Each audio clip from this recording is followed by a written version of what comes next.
to defend the area from travelling gunmen, fire-acting barricades. Barricades could have been burnt out cars, buses, lorries. I grew up in prison, became a man. Conflict citizen. Our violence as loyalists wasn't making me more British.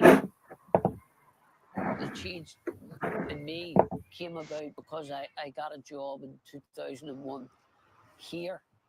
working for a cross-community group, the IRA. The Republican community worker and I were working at desks beside each other as close as us.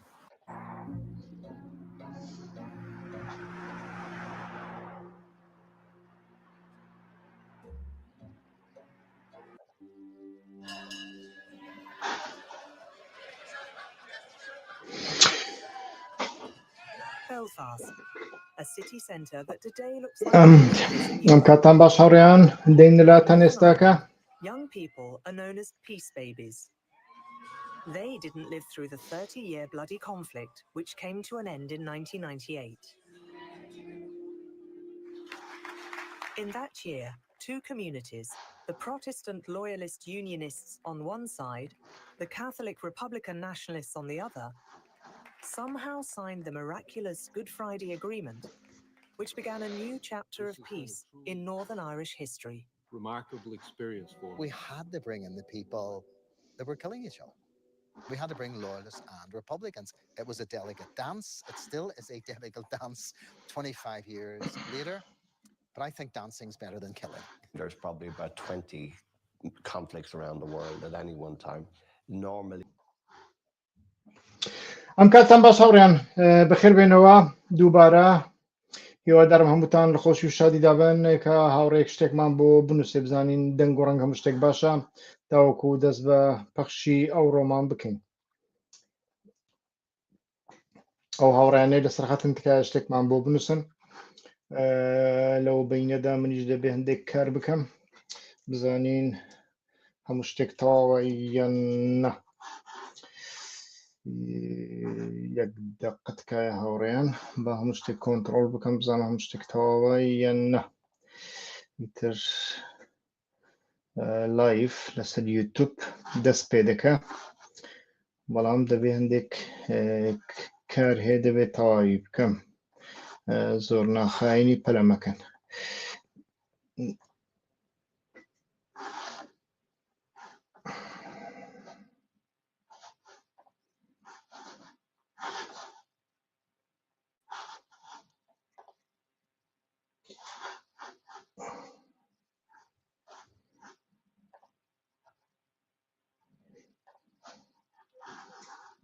بۆ ناتوانم ئەو جەڕە سەدا بنێم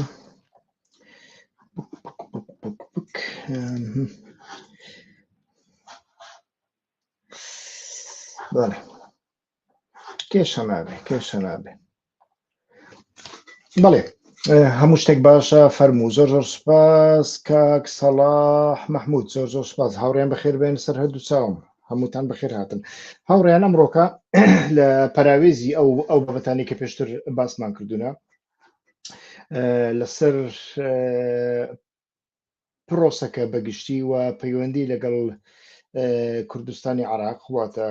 باشووری کوردستاندا کۆمەڵێک باس دەوروژێنین کە لە سۆسیال میدیا و لە میدیاکاندا هەم لە میدیای عێراق هەم لە میدیا کوردیەکان هەم لە میدیای تورکیا زۆر قسە و باسی لەسەر کراوە هەتاوەکو ئێستاش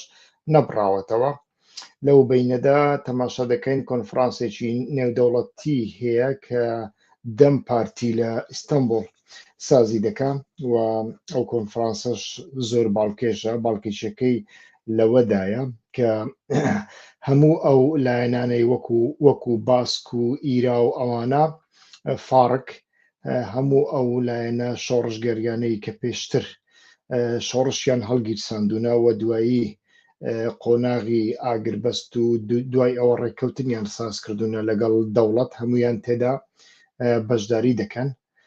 ئەمڕۆکە ئەو پانێڵە ئەنجامدراوە سبەینێش بەردەوام دەکەم لەو کۆنفرانسەدا لە ئەنگرانی دەسەڵات بەشداریان نەکردووە، بەڵام کەسانی نزیکی مەهەپە و ئاک پارتی لە ناودانا و جاپەشی لە ناودایە، ئیتر ئەوانیش لە نزیکەوە چاودێری بابەتەکە دەکەن. لە بەرنامەی پێشوودا باسمان لەوە کردبوو سەرباری هەموو قەیرانەکان پرۆسەکە بەردەوام دەکات، بەڵام ئەوە واتای ئەوە نییە کە قەیران و ناکۆچی لە نێوان لایەنەکاندا نییە. لە ناو بیرۆکراسی دەوڵەتدا قەیرانی جددی هەن، لە نێوان وەزارەتی دەرەوە و وەزارەتی ناوخۆدا قەیرانی جددی هەن، لە ناو ئاک پارتی و ڕۆیای ئاک پارتی و ڕۆیای دەوڵەتدا ئیتر قەیرانی جددی هەن، هەموو شتەکان وەکو یەکنین و ئەمە شتێکی ئاساییە لە ناو کوردەکانیشدا بە هەمان شێوە ئەمە بەردەوام دەکات. ئیتر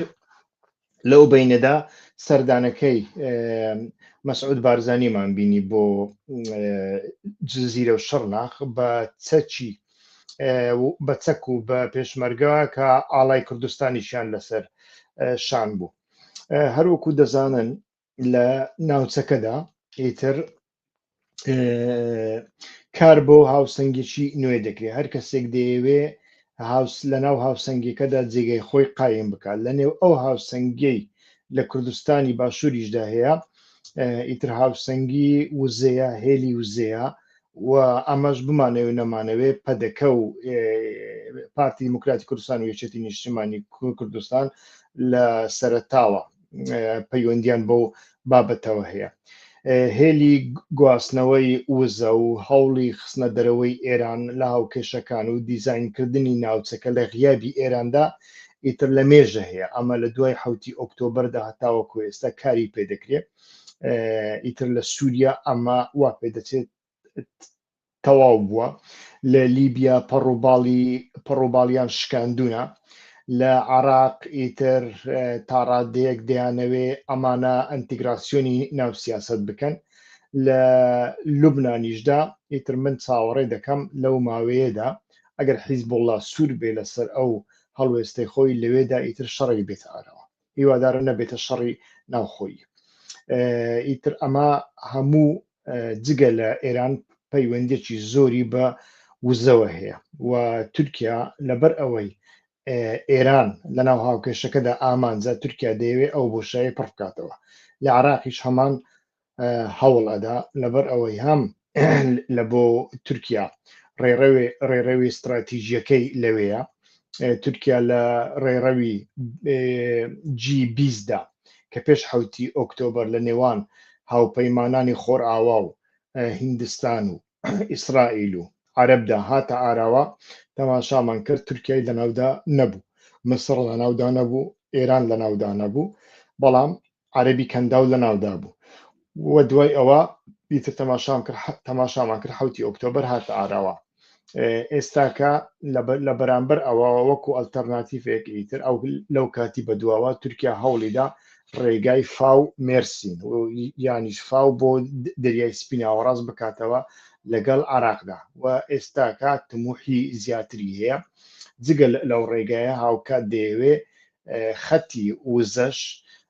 بە تایبەتی وزەی هەرێمی کوردستان کە لە ناویدا غاز گرنگترینیانە، ئەو غازە زیاتر لە ناوچەکانی یەکێتی نیشتیمانی کوردستانە، لەمەشدا دەسەڵاتی خۆی هەبێ و غیابی ئێران بە فرسەت دەبینی. جگە لەوانە ئیتر تەماشا دەکەین کە تورکیا و یانیش جیهەتێک لە ناو تورکیادا دەیەوێ ڕۆڵێک بە پارتی دیموکراتی کوردستان بدا لەسەر مەسەلەی وزە. ئەوەی دەوڵەتە، سیاسەتی دەوڵەتە، بەڵام لەسەر مەسەلەی پرۆسەی ئاشتی لە ناوکەوانەدا و یانیش ئەو دیالۆگەی کە لە نێوان ئۆجالان و دەوڵەتی تورکیادا هەیە ئەوە دەبێت جێگەی گفتوگۆ بێ بەڕای من. یعنی ئەمە هەروە ئاسان نییە. لە بواری ئەمنیەتەوە دیسان من پێم وایە دەوڵەت دەیەوێ لە بواری ئاساییشەوە ڕۆڵێک بداتە پارتی دیموکراتی کوردستان، هەر هیچ نەبێ بۆ پڕکردنەوەی ئەو بۆشایانەی کە گەریلاکانی پەکەکە لە سنوورەکانی عێراقدا بەجێی دێڵن و ئەو بۆشاییە بۆ ئەوەی ئیتر ئێستا کە تورکیا پڕی دەکاتەوە بەڵام لە ئایندەدا ئەگەر کێشەیەکی بۆ دروست بوو چونکە مە خاچی عراقە خاچی وڵاتێکی دیکێ ئەمە پارتی دیموکراتی کوردستان ئەو بۆشایە پڕ بکاتەوە بەو شێوەیە تورکیا دەیهەوێ لە ڕێگەی بارزانی کوردانی تورکیاش یعنی کوردانی تورکیاش کوردانی باکووریشدا تا ڕادەیەک لە ڕووی هەست لە ڕووی کولتور و هەتا لە ڕووی فکرەوە لە ناو سەرکردایەتی بارزانیدا بتوێنیتەوە لێرەدا پرسیارەکە ئەوەیە ئایا ئەمە خەتی هەموو دەوڵەتە کە دەیان هەوێ هەموو پرۆسەکە ئیتر بخەنە باوەشی بارزانی و پارتی دیموکراتی کوردستان پێم وان نییە بەڵام لە ناو دەوڵەتدا ویانیش لە ناو ئاک پارتیدا بە تایبەتی لە دەوروبەری ئەردۆغاندا دڵنیام لەوە کە کەسانێک هەن کە دەیان هەوێ ڕۆڵێکی گەورە بدەن بە بارزانی چونکە بارزانی شانسێکی زۆر گەورەی هەیە لەو بارەیەوە لە ناو کوردەکانی باکووردا بە تایبەتی شارە کوردیەکانی نزیکی سەر سنووردا هەتا نزیکی دیاربەکریش ئیتر تەماشا دەکەین بارزانی هەم لە ناو ئەلیتی ئاک پارتیدا جێگای دەبێتەوە بە حکمی ئەوەی ئەو ئەلیتەی ئاک پارتی ئەلیتێکی بازرگانە و هەر هەمویان دەستیان هەیە لە ناو کۆمپانیای ئاوەدانکردنەوە بنیات نانەوە خان و جادە دروستکردن ئیتر کۆشک و تەلار دروستکردن هەتا دەگاتە پرۆژەی وەکو بنیاتنانی فڕۆکە خانە و ئەم جۆرە شتانە کە پێشتریش ئەمیان ئەنجام داوە و ئەمانە بەتەنیا دەتوانن لە ڕێگای پەیوەندیەکانیان لەگەڵ بنەماڵەی بارزانی لەگەڵ پارتی دیموکراتی کوردستاندا ئەمە ساز بکەن خاڵێکی دیکە لە ناو کوردە محافەزەکارەکانی باکووردا ئەوانەی کە لە ناو پەکەکەدا جێگیان نەبووتەوە ویانیش نایانەوێت جێگایان ببێتەوە بە قڕوزی و جاشەکانیشەوە ئەمانە هەر لە کۆندا هەست و سۆزێکیان لەگەڵ بارزانیەکاندا هەیە حتا هەندێکیان خزمایەتیان هەیە لەگەڵ بارزانیەکاندا لە ڕووی چینایەتیەوە ئەوانە زۆر لەیەک نزیکن خاڵێکی سێم کە شانسێکی گەورەی بارزانی هەیە لەو بارەوە ئەوەیە کە لە ناو چینی سەرودا چینی بازرگاندا چینە جیاوازەکاندا ئیتر بە هەمان شێوە و لە نێوان ئەمانەی کە هەست و سۆزی تەسکی ناسیۆنالیستانیان هەیە لە ناو ئەمانەدا جێگای بارزانی زیاتر دەبێتەوە ئیتر ئەمە لایەنێکە لە بۆ هەندێ دەبێ ئەوە لە بەرچاو بگرین کە بەشێک لە ناو ئەلیتی ئاک پارتی بە تایبەتی ڕنگ بێ چاویان بڕی بێتە ئەوەی کە لە ناو پرۆسەکەدا هەم بۆ ئەوەی گرانی و سەنگینی پەکەکە لاواز بکەن هەم بۆ ئەوەی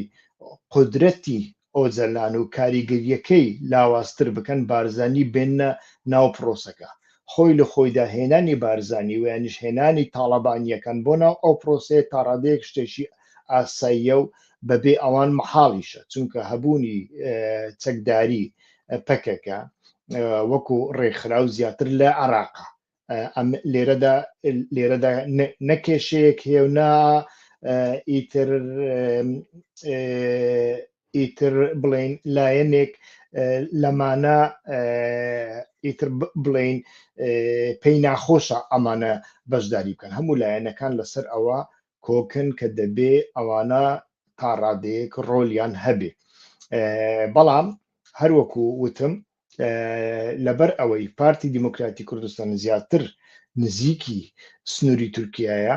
جوگرافیایەکەی جیاوازتری هەیە و نزیکترە لە دەوڵەتی تورکیا نزیکتریشە لە ئاک پارتی پەیوەندی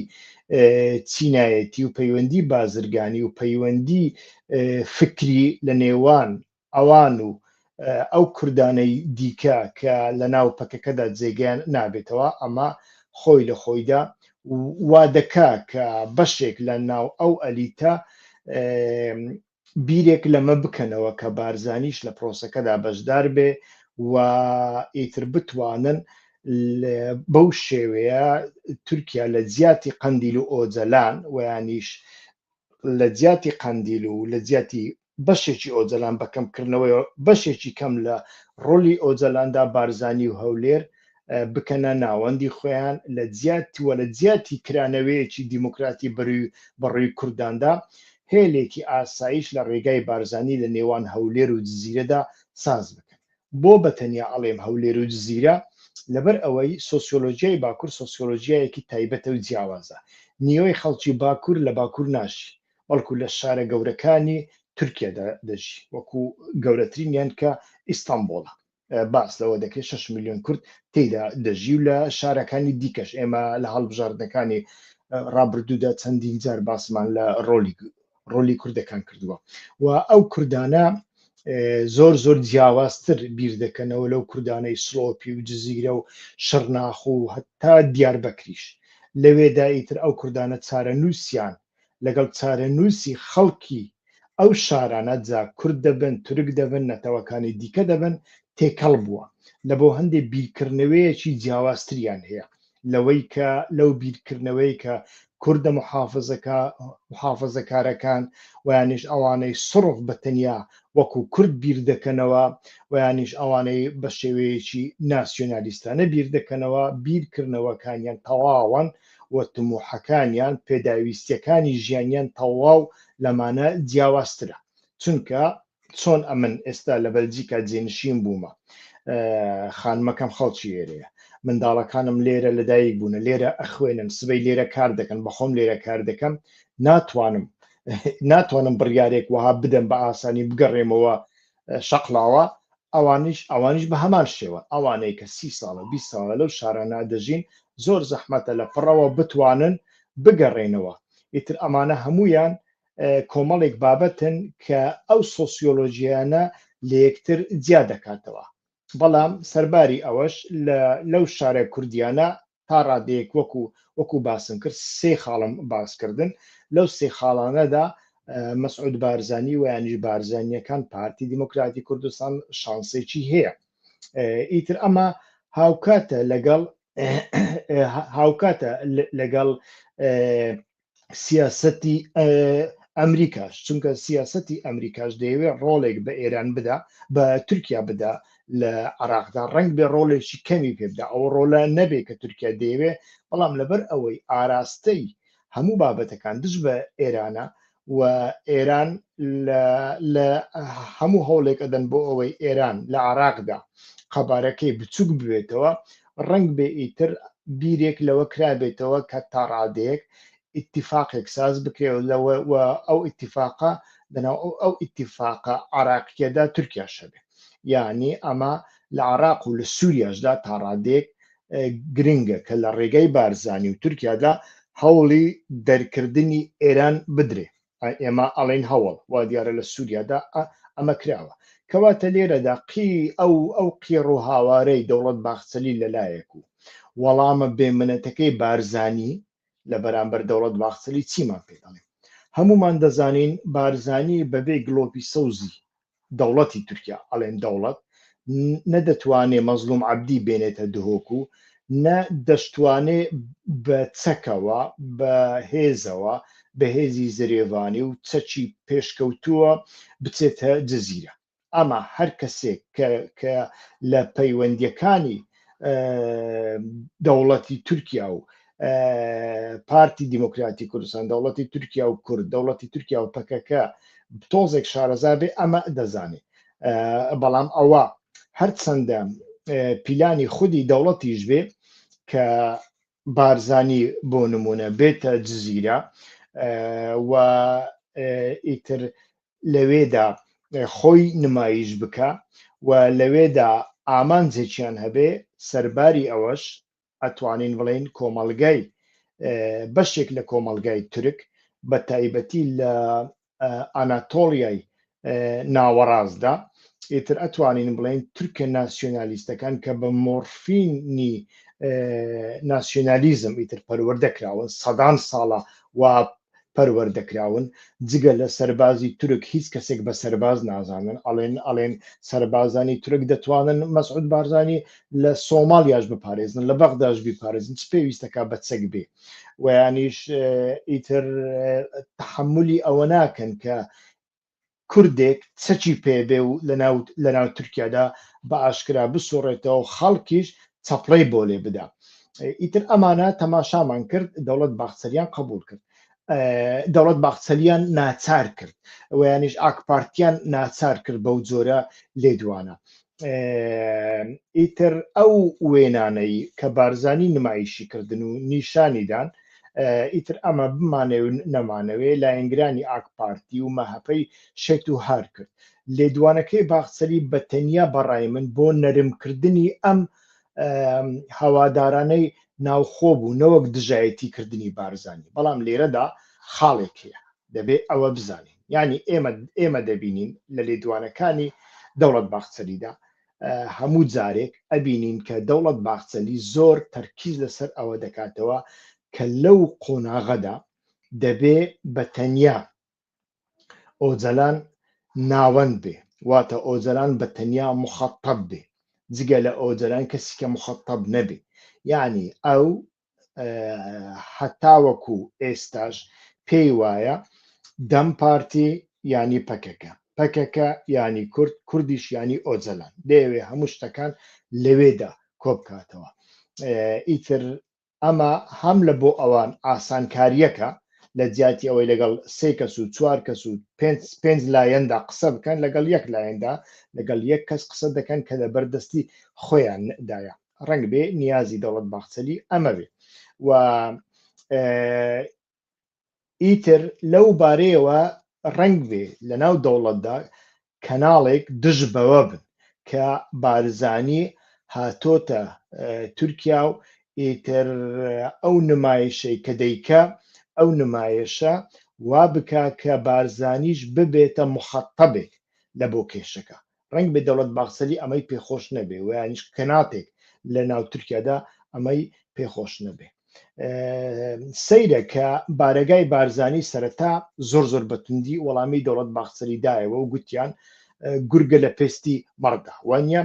ئەگەرچی ئەردۆغان و وەزارەتی دەرەوە ڕەخنیان لە لێدوانەکەی بارزانی گرت بەڵام هەم ڕەخنەکان و هەم ڕوونکردنەوەکانی دووەمی بارەگای بارزانی لەسەر ڕەخنەکان هەڵوێستێکی کۆنتڕۆڵ کراو بوون بەڕای من بۆ نەرمکردنی وەزعەکە و بۆ گەمژەکردنی خەڵک چونکە ئەگەر بێت و بارزانی ئەم زۆرە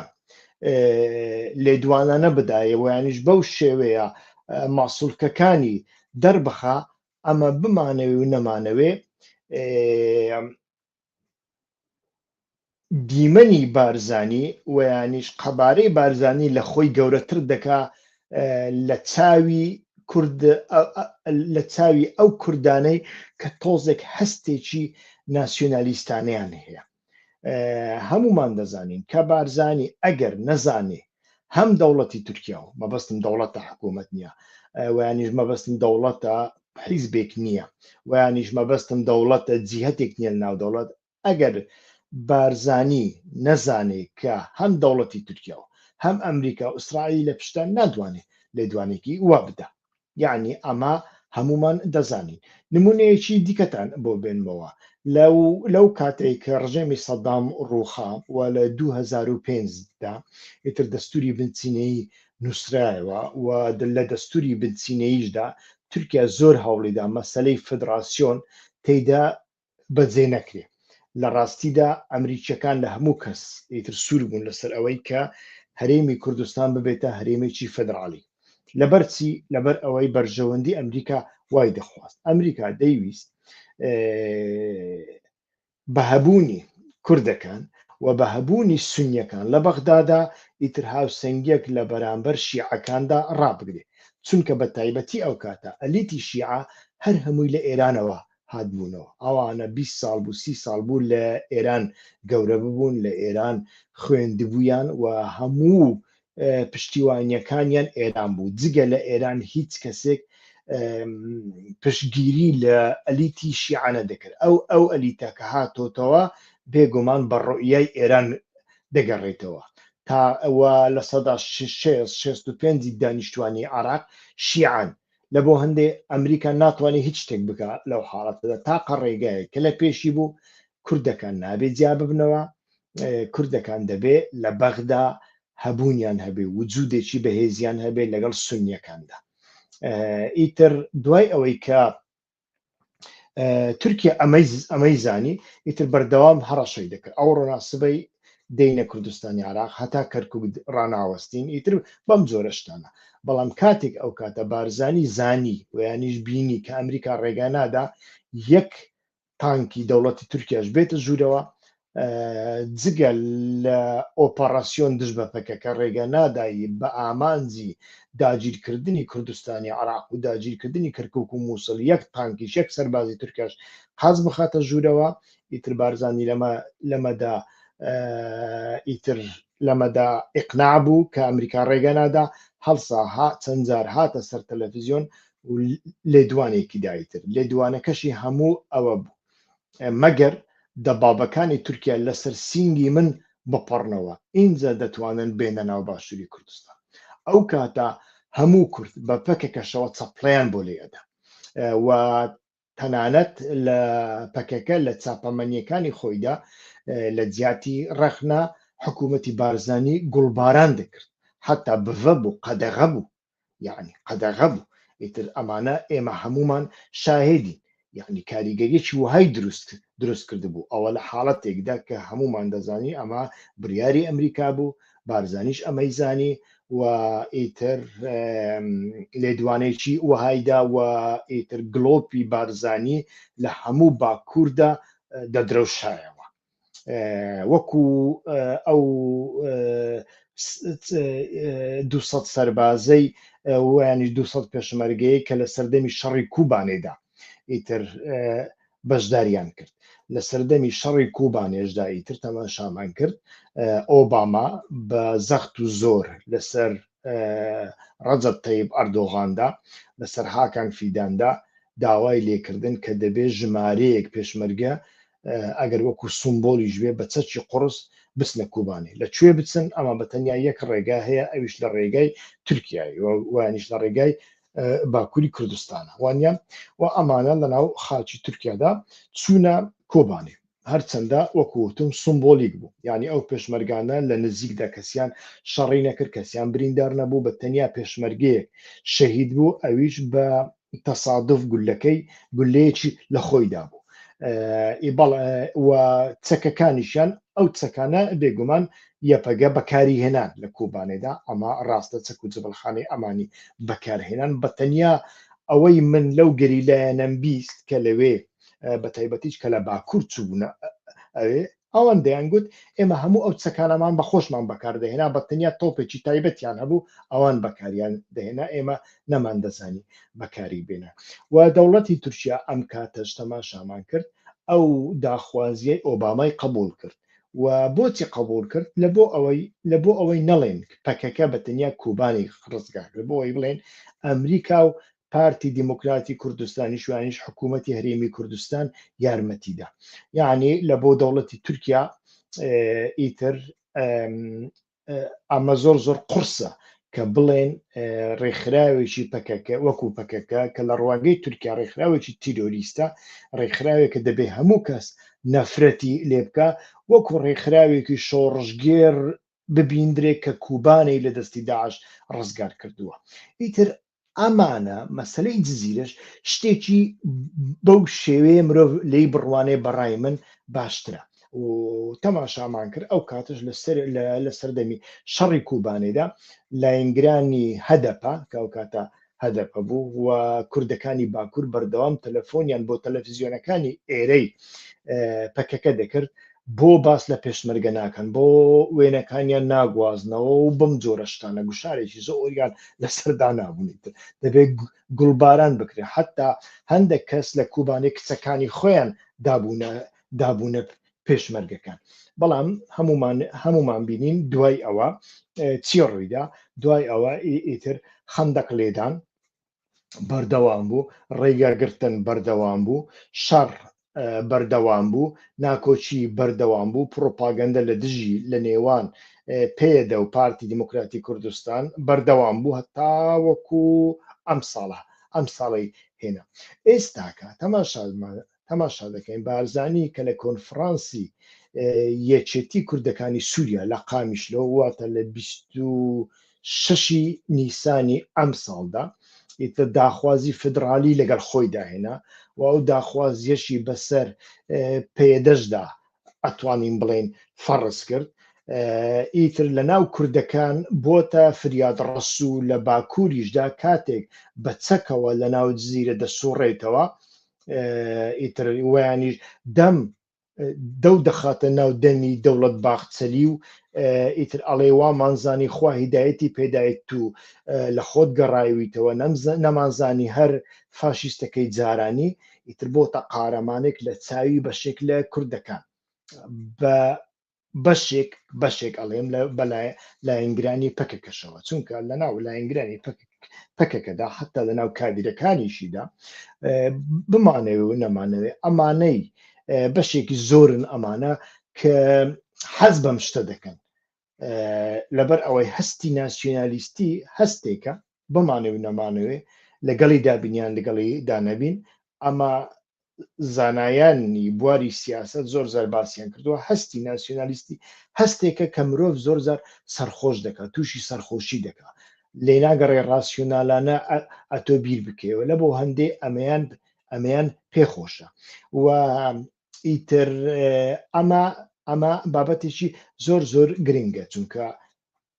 چونکە لەناو کوردە ناسیۆنالیستەکاندا خۆ بەشی ئەوە عەقلیان نییە بپرسن ئەی سەرۆک مادەم تۆ ئەوەندە قارەمانی بە چەکی M6 دەیە جزیرە و جوێن بە باخچەلی دەدەی بۆ سەرەتا سوپای تورکیا لەسەر خاکەکە دەرناکەی و یەک قسەی لەبارەوە ناکەی یەک لێ دووەن نادەی یعنی من لەگەڵ ئەوەدامە کە ئەو قۆناغە لە بەرنامەکانی پێشوشدا ڕەخنێم کردووە ئەم قۆناغێکی یەکلایەنە نەبێ یعنی کورد وەکو پێکهاتەیەکی فرەلایەنە باسی لێوە بگرێ ئێمە یەک جۆرە کوردمان نییە ئێمە چەندین جۆرە کوردمان هەیە و کورد و کوردستان فرە چەشنەیە یەک کوردمان نییە چەندین کوردمان هەیە و یەک کوردستانیشمان نییە چەندین کوردستانیشمان هەیە ئەو کوردستانە نەدەتوانین لە یەکتری دابڕین بە تەواوی نەئەتوانین هەمووشی بخەینە ناویە قوتووەوە وە کوردیش بە هەمان شێوە ئێمە کوردی عەلەویمان هەیە کوردی سونیمان هەیە کوردی کاکەییمان هەیە تێگەی زۆر ئەتوانین زۆر قسە بکەین لەو بارەوە پێگە چینایەتیەکانیان ئیتر کۆمەڵێک بابەتی دیکە جگە لە مەسایلە فکرەکانیان ئەتوانین باس بکەین لە بۆ هەندێک ئەم قۆناغە لە ئێستاوە من زۆرم پێخۆشە ببێتە قۆناغێک کە بەتەنیا بەڕێز ئۆجالان مخاتەبی نەبێ بەتەنیا پەکەکە مخاتەبی نەبێ بەتەنیا دامپارتی مخاتەبی نەبێ باڵکو هەموو لایەنەکان مخاتەبی بن بە مەسعود بارزانیشەوە بە بافێڵ تاڵەبانیشەوە بەڵام لێرەدا کاری ئێمە ئەوەیە کە کۆمەڵێک پرسیار بوروژێنین مادەم وایە لەسەر خاچی عێراقدا ئەمڕۆکە هەبوونی سوپای تورکیا هەم بیانوەکەی جارانی نەماوە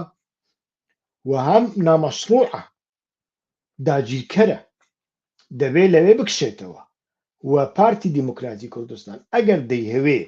لە ناو بەشێک لە کوردەکانی تورکیادا ببێتە سەرۆکی نیشتیمانی سەرۆکی نەتەوەیی باشتر وایە سەرەتا ئەم کارە بکە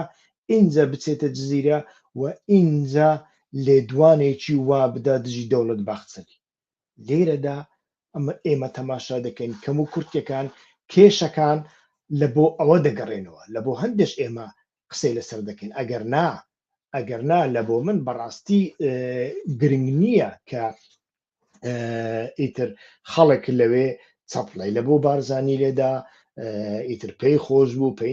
پێی ناخۆش بوو بێگومان پێی خۆشە بێگومان خەڵکێک کە بە دەستی جەندرمەی تورکیا ماڵی وێران کراوە شارەکانی وێران کراون سووتێنراون ئیتر قەتل و عام کراوە بە تایبەتی لە شەڕی خەندەقدا بێگومان حەزەکە لە جیاتی جەندرمێکی دەوڵەتی تورکیا پێشمەرگەیەک ببینێ کە بە زمانی ئەو قسە دەکات ئەمانە هەمویان شتی خۆشن شتی باشن بەڵام لە پشت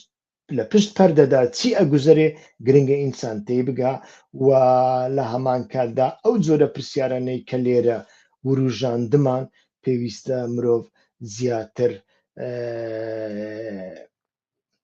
زیاتر بتوانێت ئەو پرسیارانە بورژێنی و بەو شێوەیە مرۆڤ ئەتوانێت مەشروعیەتی بابەتەکە زیاتر پەیدا بکە.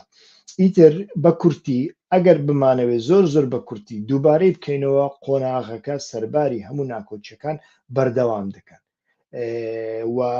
لەناو ئەو قۆناغەدا لایەنەکان بیرکردنەوەی جیاوازیان هەیە چۆن لە سەرەتای قۆناغەکەدا تەماشامان کرد لەلایەک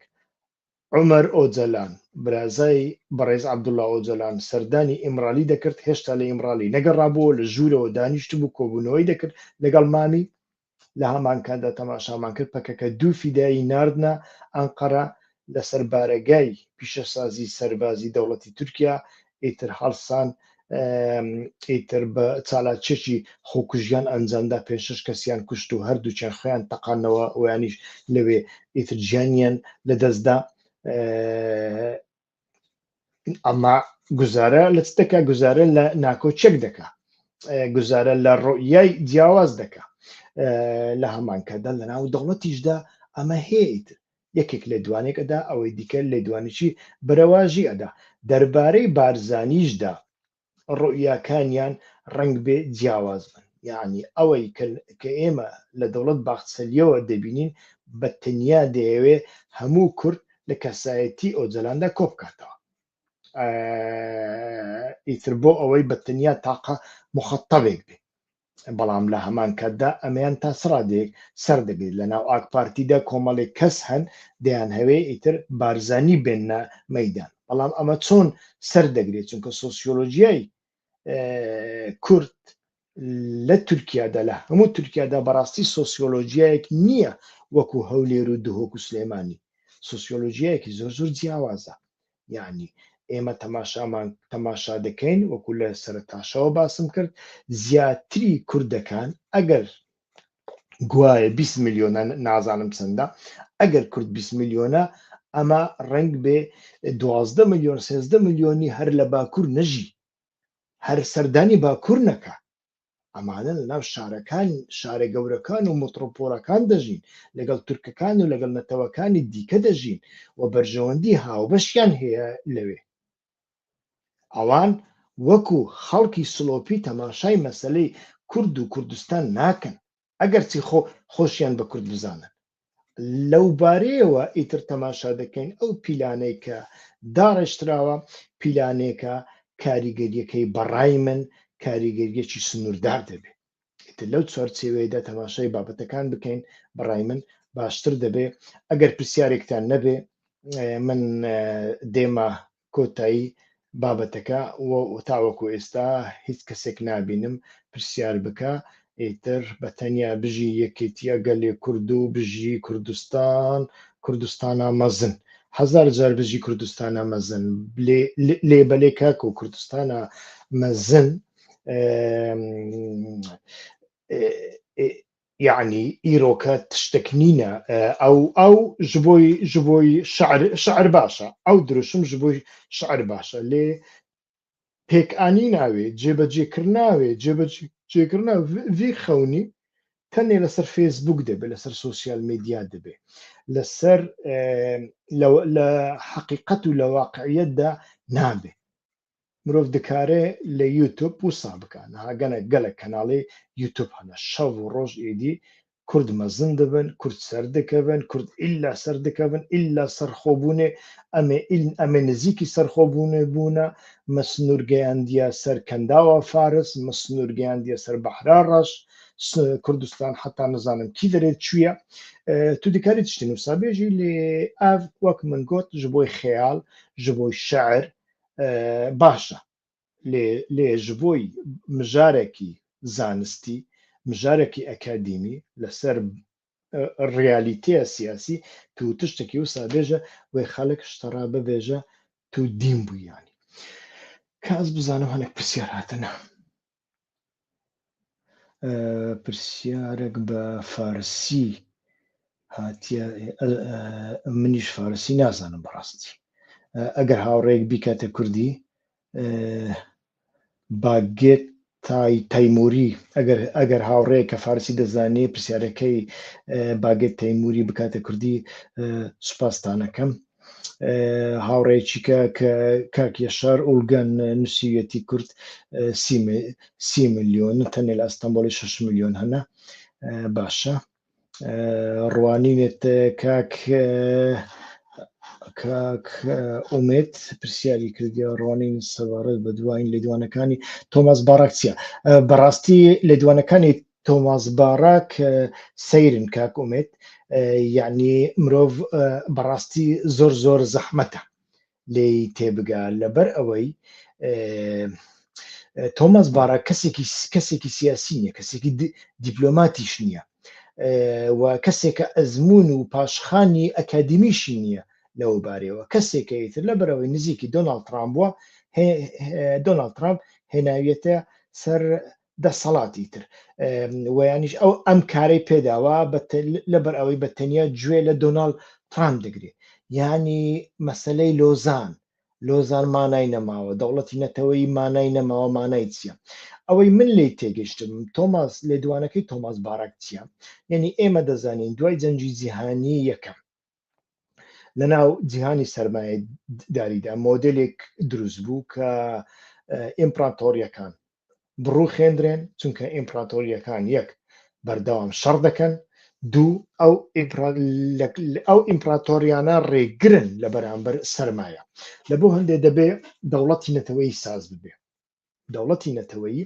واتە ئەتۆ بازرگانی بکەیت خۆی دەوڵەتی نەتەوەی لە بۆ بازرگانی دروست بووە دەوڵەتی نەتەوەی هیچ ئامانجێکی دیکە نییە نە ئامانجی نەتەوەیە نە ئامانجی خەڵکە هیچ دەوڵەتی نەتەوەی لە بۆ ئەوە دروست بوو ئەتۆ بتوانی بازرگانی بکەیت و ئەتۆ بتوانی بازرگانی قۆڕغ بکەیت بە ناوی دەوڵەتدا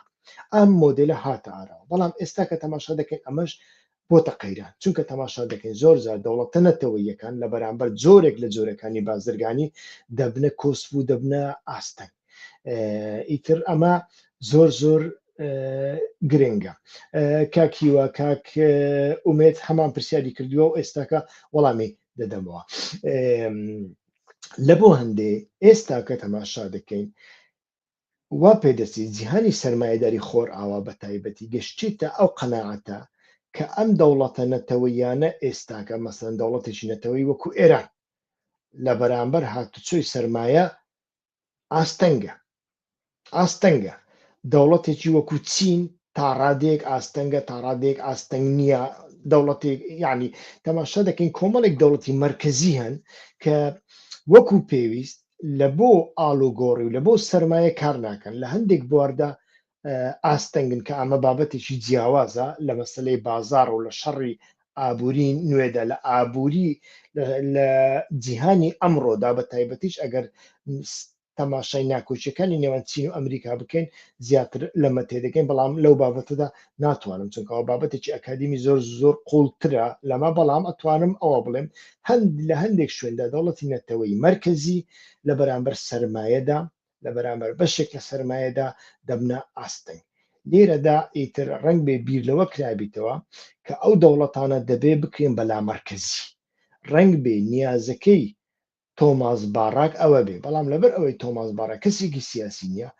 ئیتر لە پڕەوە لە هەواوە دایان بەزاندووە سەنعارد و ئەو پۆستیان پێداوە و ئەو هەر ئەوەندەی لێ تێگا ئەم جۆرە قسانە دەکات یعنی مەبەستی لە لۆزان و لە سیڤەر و ئەمانە ڕنگ بێ ئەمانە بێ نەوەکو ئەوە بێ کە دەوڵەتی نەتەوەیی لە مەودووە لەدایک دەبن ئێمە ناڵێن دەوڵەتی نەتەوەی لەدایک نابن کۆمەڵی دەوڵەتی نەتەوەی لە 10 ساڵ و 20 ساڵی ڕابردوو لەدایک بوون بەڵام ئەمانە هەڵومەرجی جیاوازتریان هەبوو لەوانەی کە لە ڕۆژهەڵاتی ناوەڕاستدا ڕوو دەدەن ئێمە دەبین لە ڕۆژهەڵاتی ناوەڕاستدا هەتاوەکو ئێستا هیچ کەسێک لایەنگری یعنی وڵاتە بەهێز و بە قودرەتەکان هیچ کەسیان لایەنگری جیابوونەوە نین بەڵکو دەوڵەتێک هەبێ لەناو ئەو دەوڵەتەدا لامەرکەزیەت هەبێ بۆ ئەوەی بتوانن ئەوان دەوڵەتی مەرکەزی کۆنتڕۆڵ بکەن دەوڵەتی مەرکەزی بە ئارەزوی خۆی نەتوانێ ئیتر بربەست دروست بکە من وای زیاتر لێ تێگە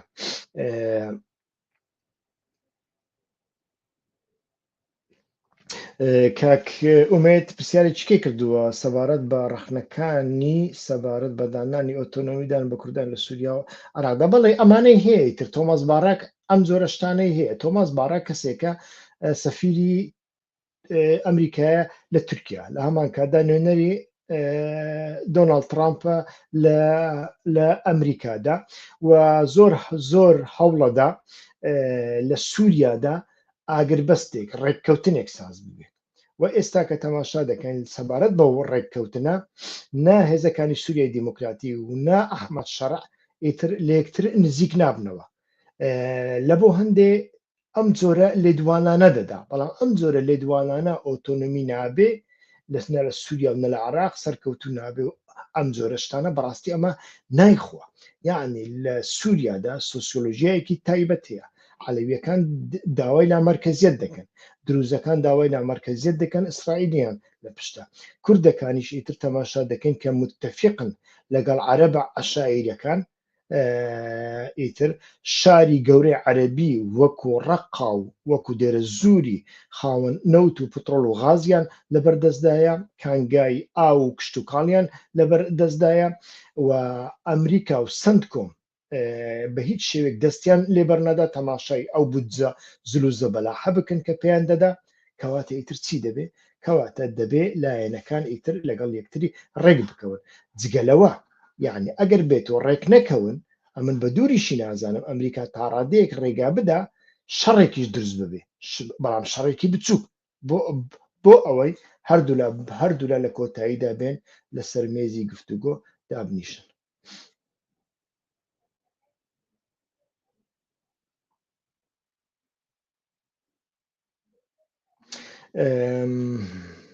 کاکیوە پرسیارێکی کردووە کردنە و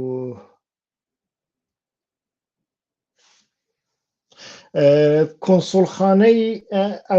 کۆنسۆڵخانەی گەورەترین کۆنسۆڵخانەی ئەمریکا لە هەولێر نیشانەیەکی زۆر گرنگە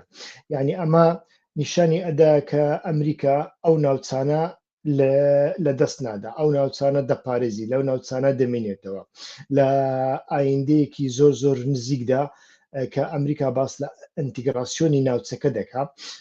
یعنی لێرەدا مەبەست ئەوەیە کە کۆریدۆرەکان وزە و خەتەکانی وزە هەر هەمویان ئەنتیگرای یەکتری بکە و هەمووشیان لەژێر کۆنتترۆلی ئەودا بن بەکردنەوەی ڕێگای کەرکک بانیاسیش یعنی خەتی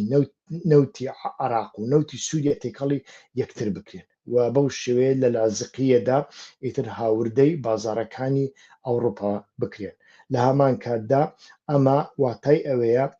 کە گوشارێک بێ کارتێک بێ بەدەست ئەمریکادا ئەگەر رووسیا لە ئایندەدا لەگەڵ ئەمریکا کار نەکا ئیتیفاق لەگەڵ ئەمریکانەکە ئەمە لە بەرامبەری بەکاربێنن کە هیچ وڵاتێک نەوت لە رووسیا نەکرێ و دیارە وڵاتانی وەکو پاکستان و وەکو قەفقاسیان ناچارن نەوت لە رووسیا بکردن ئەوە جیاوازە هیندیش بەڵام ئیتر مەبەستمان وڵاتانی ئەوروپای وڵاتانی ڕۆژهەڵاتی ناوەڕاستدا لە بۆ هەندێش ئیترکردنەوەی کۆنسۆڵخانەیەکی وها گەورە لە ڕاستیدا ئەمە کۆنسۆڵخانە نیە ئەمە کامپە ئەمە کامپێکی زلوزە بەلاحی عسکەری ئیستخباراتی لە بۆ ئەوەی ئەتۆ ئەم جۆرە پرۆژانت هەبن لە دەریای سپی ناوەڕاست لە دەریای ڕەش لە بەرامبەر رووسیا و ئێراندا و ئیتر وڵاتێکی وەکو کازاخستانت هێنا بێتە ناوپەیمانی ئیبراهیمی لەگەڵ ئیسرائیلدا بە هەموو شتێک بتهەوێ ئێران ئابلۆقە بدەیت بە هەموو شتێک بتهەوێ رووسیا ئابلۆقە بدەیت تاکو ناچاری بکەیت لە کۆتاییدا لەگەڵت سازش بکە دز بە چین ئەتۆ پێویستت بە کۆنسۆڵخانەیەکی زۆر گەورەیە کە هەزاران کارمەند تێیدا بتوانن کار بکەن و جێگاکەیان پارێزراوە بێت چونکە تۆ پێویست بە ئیستیخباراتێکی زۆر گەورە هەیە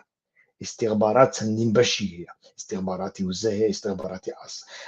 ئاسمانی هەیە استخباراتی دەریایی هەیە ئەمریکا استخباراتی هەیە دەربارەی عەشیرەتەکان ئیتر دەیان زۆر استخباراتیە پاشان لە بواری دەبێت کەسانی بە پیشە پیشەی پیشەسازی پیشەی تەکنۆلۆژیای زیرەک پیشەی پیشەسازی نەوت پیشەی لۆجستیک پیشەی کۆریدۆرەکان ئەمانە هەموو ئەتۆ بە هەزاران کەس پێویستن لەو جێ کۆیان بکەوە بەڕای ئەوان ئەمینترین شوێنیش هەولێرە هەولێر دەکرێت ئەمە بێ یعنی لە ئایندێکی نزیکدا ئەمانە هەوڵ ئەدەن کۆمەڵی کێشەی دیکەت چارەسەر بکەن یەک لەوانە کێشەی قوبڕسە و تا ئاشکردنەوەی تورکیا و یۆنانە ئیتر ئەنتیگرەکردنی قوبڕسە بە تەواوەتی لەگەڵ ئیسرائیل و لە هەمان کاتدا لە غەزە پیلانی تایبەتیان هەیە لە غەزە بە تەنیا پیلانەکە مەسەلەی حەماس نییە بەڵکو مەسەلەی وزەیە مەسەلەی غازە ئەمانە هەموو کۆمەڵێک بابەتن پەیوەندی بەڕای من بەمانە هەر هەمویان هەیە چونکە وەکووتم عراق هەتاوەکو ئێستاش 100% لە دەستی ئەمریکادا نیە ئێران هەتاوەکو ئێستا ڕۆڵی خۆی پاراستووە لە عراقدا کاک هاوڕێ ناسر سۆرانی نیشانەی پرسیار دانەناوە نازانم ئەوە پرسیارەیان کۆمنتە کورت تا ئێستا لەوە تێنەگەشتووە کە دەستگا ئیستخباراتیەکان و ڕۆژئاوا کاریان بە فکرەوە نییە بەڵکو زیاتر دەیانەوێ بزانن کام ڕێکخراویان وڵات لە خەت و بەرژەوەندی ئەوان نزیکە بەڵێ بێگومان یعنی ئەوان هی بە هیچ شێوێ کاریان بە فکر نییە بەڵام کورد بەخۆی لە ناوە خۆیدا بۆ ئەوەی مۆدلێکی هەبێ بۆ ئەوەی مۆدلەکەی سەرکەوتوو بێ بۆ ئەوەی خەڵکەکەی خۆی بتوانێت پەروەردە بکە و مۆبایلی یعنی بیجوولێنێ ئەتۆ پێویست بە فکرە بەبێ فکر ناتوانێت هیچ شتێک بکەیت ئەگەر ئەمڕۆکە ئەتۆ بتەوێ لە ئێراندا کارێک بکەیت ئەتۆ پێویستت بە پەروەردەکردنی خەڵکەکە هەیە پێویست بە ڕێخستنی خەڵکەکە هەیە ڕێخستن بە تەنیا بە دروشمی بژی ئیسرائیل بمری ئێران مەرگ خامینەیی نابێ ئەتۆ پێویستت بەوەیە کە ئەتۆ مۆدلێکت هەبێ بۆ ژیان خوێندنەوەیەکت هەبێ بۆ ئاین خوێندنەوەیەکت هەبێ بۆ کۆمەلگا خوێندنەوەیەکت هەبێ بۆ ژن خوێندنەوەیەکت هەبێ بۆ ئابووری و سەرمایە تا دوایی ئەگەر ئەمە نەبوو ئەتۆ ناتوانێت خەڵک ڕێک بخەیت تەماشاکە ئەو هەموو ئۆپۆزیسیۆنی یەکێتی پارتی دروست بوون ئەمانە بێهێز نەبوون ئەمانە زۆر بەهێز بوون نەوشیرە مستەفا کەسێکی بەهێز نەبوو بێ قودرەت نەبوو لە سیاسەت و لە تەکتیکدا بەڵام تەماشاکە چی بەسەر هات منداڵەکانی چیان بەسەر هات گەشتە کوێ لە ناو زۆر کەسی دیکە ئیتر تەماشا دەکەین وابوو لە کوردستانی تورکیا چەندین لایەنمان هەبوون پێش پەکەکە کە زۆر ئیمکانەتی ڕۆشنبیریشیان لە پەکە زیاتر بوو بەڕاستی حیزبەکانی تورکیا لە ساڵی هەفتاکاندا ڕنگ بێ لادەیترینیان ناشارەزاترینیان پەکەکە بێ بەڵام پەکەکە مۆدیلی خۆی هەبوو فکری خۆی هەبوو توانێت جێگەی خۆی بکاتەوە ئەوانەی دیکە هەر هەمیان توانەوە هەر هەمیان بوونە پەنابەر کەسیان نەما کاتێک ئەمانە چوونە لوبنان ئەمن مێژووەکە و ئەرشیفەکەم هەمووی لەبەردەستدایە یعنی ژمارەی هەری کەم ئیپەکەکە بوو ژمارەی هەری کەم ئیپەکەکە بوون ئەوەی هەری بێپارە بوو پەکەکە بوو ئەوەی هەری ئاگای یعنی کەمتر ئاگداری هۆشیاری هەبوو لەسەر کوردستان و لەسەر دێهاتەکان و لەسەر کۆمەلگاکەی و عەشیرەتەکان و ئەم جۆرە شتانە بەڕاستی هەردیسا پەکەکە بوو چونکە کۆمەڵێک خوێندکاری شارەکانی مترۆپۆلەکانی تورکەکان بوون یعنی ئیش شارەکانی تورکیا بوون نەک باکووری کوردستان بەڵام هەموویە بزانە چیان ئەوانت کە چیان بەسەرهات پەکەکە چی بەسەرهات لە کوردستانی ئێراندا لە ڕۆژهەڵات